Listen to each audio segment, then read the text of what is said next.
Hello and welcome to Watches with a Woman. I have today a Carl F. Bucherer Manero Peripheral watch. It's a stainless steel 40mm watch. My pal Josh, who lent me his Doxa Poseidon reissue to review a little while back, I'll put a link to that up in the corner, also lent me this to give a whirl. Before we get started, I wanted to say another thank you to Josh for actually getting me a gift of an illustration of me with my Omega Ploprof from Diana Evans Illustration.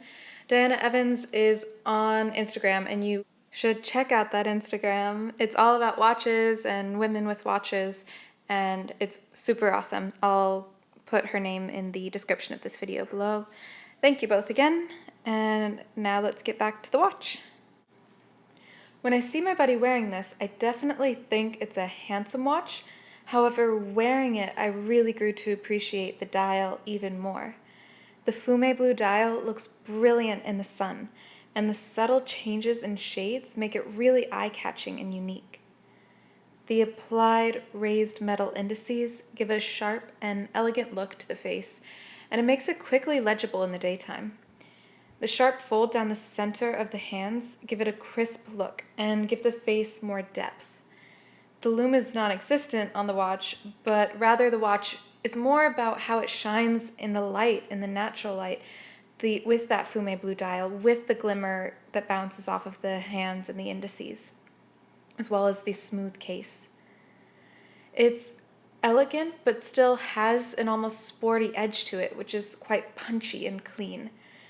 The sub-dial at the 6 o'clock position with the continuous seconds hands brings a pop of something sporty and modern to the watch, with the number lining the edge in a circular fashion. It gives some extra inches to the watch that it might lack if those numbers were left as dashes, so I think it's a nice little detail. One of the key features of the watch is actually visible through the display case back, as it has a peripheral winding rotor. The rotor is along the edge of the movement, and when Josh first showed me the back of the watch, I actually thought it was a manual winding watch. However, it's actually an automatic, and you get the display that is much more complete than most automatic watches. The classic shape of the case and lugs, which stay within even my 6-inch wrist, make it wearable for many occasions and really looks appropriately sized. It's a versatile watch, and I would be happy to wear this both in the office or out and about, which I definitely did while borrowing this. The angle of the smooth, shining bezel is really clean and makes the watch even more classic. I also particularly like the texturing on the crown. I think it's a nice detail and it's something that I always look for on a watch.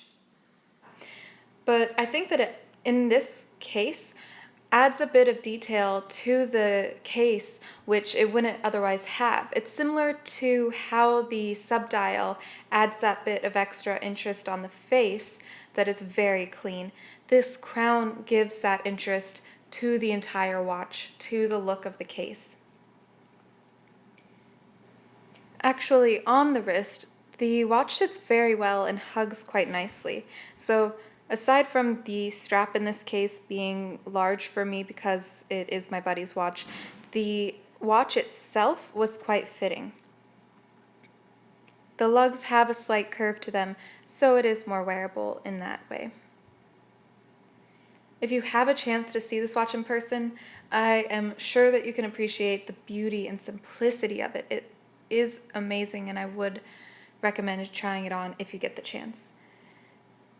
When you see the way it sits and the slight but smooth angles and lines around the case and lugs, it's a well-finished watch, and I am really grateful that I got the chance to wear and review this for you guys. Thanks again to my buddy Josh, and thanks to everybody for watching. I'll see you next time.